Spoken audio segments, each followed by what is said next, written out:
tous, je suis très heureuse de vous retrouver ce matin parce que nous sommes au jour 7 de notre défi vidéo sur les 10 mythes à bannir pour réussir en amour. Nous en avons vu des vertes et des pas mûres. Je vous remercie vraiment pour vos commentaires, vos likes, vos partages. Merci. Parce que ça m'encourage aussi à continuer ce que je fais. Hier, je vous ai également présenté la couverture du livre. L'amour n'est pas un sentiment. Je sens que nous allons vivre de belles aventures avec ce nouvel ouvrage. Parlons donc du mythe 7. Et le mythe 7, c'est le mythe de l'objectif. Tu vas peut-être me dire, mais de quel mythe il s'agit? C'est le mythe selon lequel on ne devrait pas faire du mariage un objectif. Moi, je dis, il ne faut pas faire du mariage le seul objectif de ta vie. Mais ça ne veut pas dire qu'il ne faut pas faire du mariage un objectif. Ça fait deux choses. Certaines personnes se disent, si Dieu m'a destiné au mariage, la bonne personne va venir d'elle-même. Si je suis destinée au mariage, ça va se faire. Et donc, quand on se dit ça va se faire, c'est comme si on se disait que le hasard fera les choses. Ou bien Dieu prendra le temps de faire les choses. Ce n'est pas faux de dire que Dieu va t'envoyer la bonne personne, Dieu va disposer les choses et tout ça.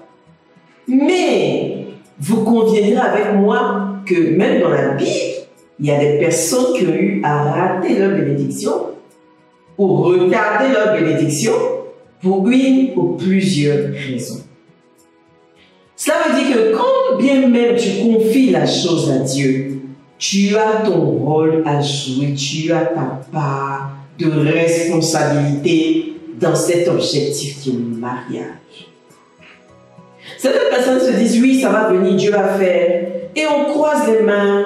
Voilà, on prend pas soin de soi, on n'essaie pas d'avoir peut-être un bon niveau d'études, de chercher un bon travail, d'avoir un bon salaire. Voilà, on attend que cette personne vienne pour commencer à vivre. On est là, on est laxiste et tout ça, on ne prend pas soin de soi physiquement, moralement, mentalement, spirituellement et tout ça. Et on se dit, si ça va venir, ça viendra. Non! Il y a des personnes même qui n'étaient pas destinées à quelque chose, mais pour créer cette chose-là dans leur vie. Il y a des personnes qui n'étaient pas destinées peut-être à être riches, qui sont nées peut-être pauvres, mais qui ont créé leur destin. Qui ont créé, qui ont forcé le destin. Et donc, en matière de relations amoureuses, je dis bien la qualité de ta préparation déterminera la qualité de ton choix. Et la qualité de ton choix déterminera la qualité de ton mariage. Qualité de préparation, qualité de choix, qualité de la relation. Moi, j'ai forgé mes connaissances en amour dans les livres, en participant à des séminaires de formation et en posant mille et une questions. Mes parents étaient trop occupés à se chercher dans leur relation pour m'apprendre ce qu'est l'amour. Quand tu sais que tu n'as personne pour te former, pour te donner des compétences, des informations sur un sujet donné, en plus bien sûr de demander ici et là ou de participer même à des ateliers de formation, tu sais que la connaissance se trouve aussi dans les livres.